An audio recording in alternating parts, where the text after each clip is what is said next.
రాష్ట్ర ముఖ్యమంత్రి నారా చంద్రబాబు నాయుడు రాష్ట్ర స్వర్ణ ఆంధ్రప్రదేశ్ గా కాకుండా రుణాంధ్రప్రదేశ్ గా మారుస్తున్నారని వైసీపీ ఉత్తరాంధ్ర రీజనల్ కోఆర్డినేటర్ మాజీ మంత్రి కురసాల కన్నబాబు ఎద్దేవా చేశారు. కాకినాడ వైద్యనగర్ లో గల మాజీ మంత్రి కురసాల కన్నబాబు నివాసంలో మీడియా సమావేశం నిర్వహించారు. ఈ సందర్భంగా కన్నబాబు మాట్లాడుతూ సీఎం చంద్రబాబు గ్లోబల్స్ ప్రచారం మానుకొని రాష్ట్రంలో ఉన్న గుంతలను పూడ్చే కార్యక్రమం చేపట్టాలని హితవు పలికారు.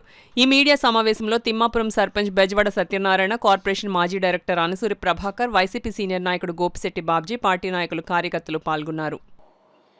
భయంకరమైన పరిస్థితులు ప్రపంచం ఎప్పుడు చూడని పరిస్థితులన్నీ చూసాం.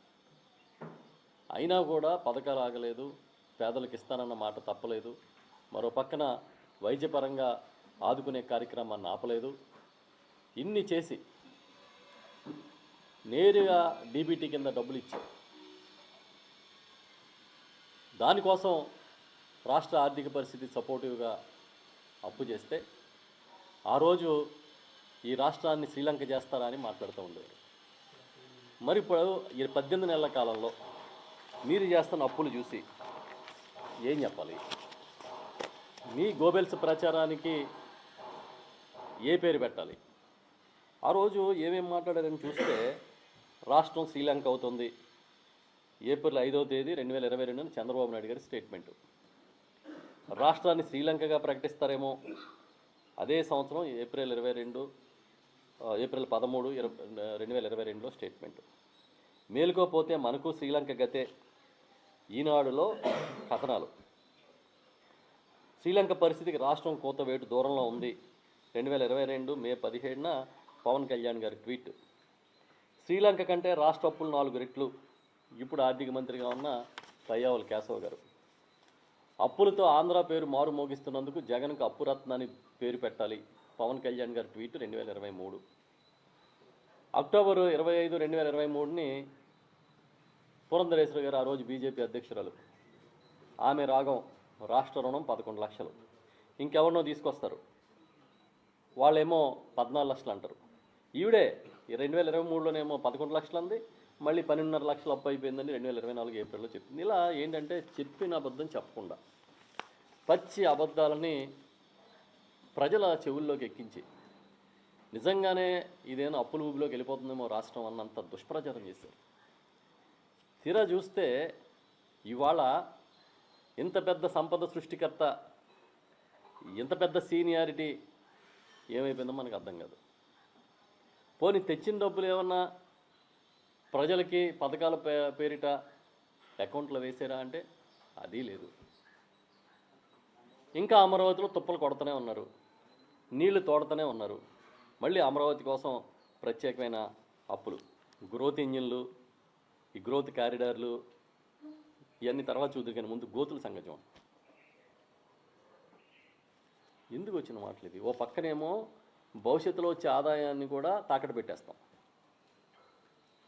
ఇంకో పక్కన 9.25%కి బాంబే స్టాక్ ఎక్స్చేంజ్ నుంచి నిధులు సమీకరిస్తాం. ఇటువైపు చూస్తే ఇదిగో ఇలాంటివి ఆకాశ మార్గాలు, భూ మార్గాలు, సొరంగ మార్గాలు, మీ ఇష్టం వచ్చినట్టు స్టోరీస్ తయారు చేసి మార్కెట్ చేస్తారు.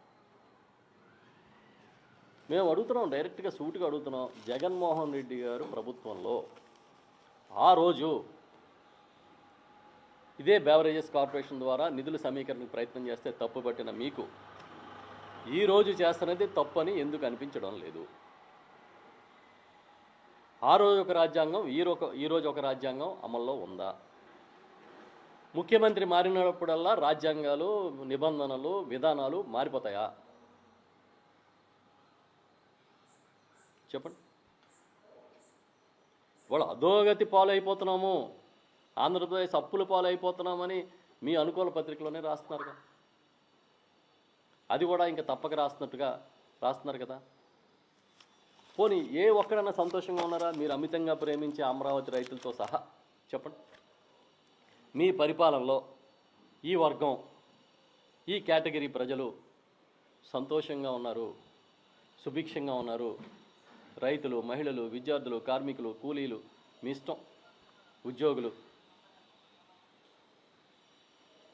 పోనీ మీరు తెచ్చిన అప్పులు ఏమన్నా ఆరోగ్యశ్రీ బకాయిలు తీర్చారా? ఫీజు రింబర్స్మెంట్ బకాయిలు కట్టారా? పోనీ మీరు చెప్పినట్టుగా ఆడబిడ్డని ఇది ఇచ్చారా? ఏం చేశారు?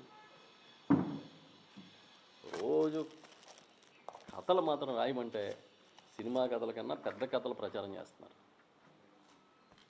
మేము ఏం చెప్తున్నామంటే, చంద్రబాబు నాయుడు గారు, మీరు సంపద సృష్టికర్త కాదు, మీరు పెద్ద రుణాల సృష్టికర్త.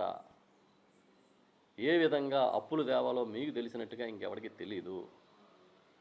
తెచ్చిన ప్రతి అప్పుని మమ్మల్ని సంపద అనుకోమని మీరు చెప్తుంటే ప్రజలు నమ్మడానికి సిద్ధంగా లేరు. గ్రోత్ ఇంజిన్లు, గ్రోత్ క్యారిడర్లు తర్వాత మాట్లాడుకుందాం. ముందు ఇక్కడ ఉన్న గోతుల సంగతి, ఆ రోడ్ల సంగతి చూడండి.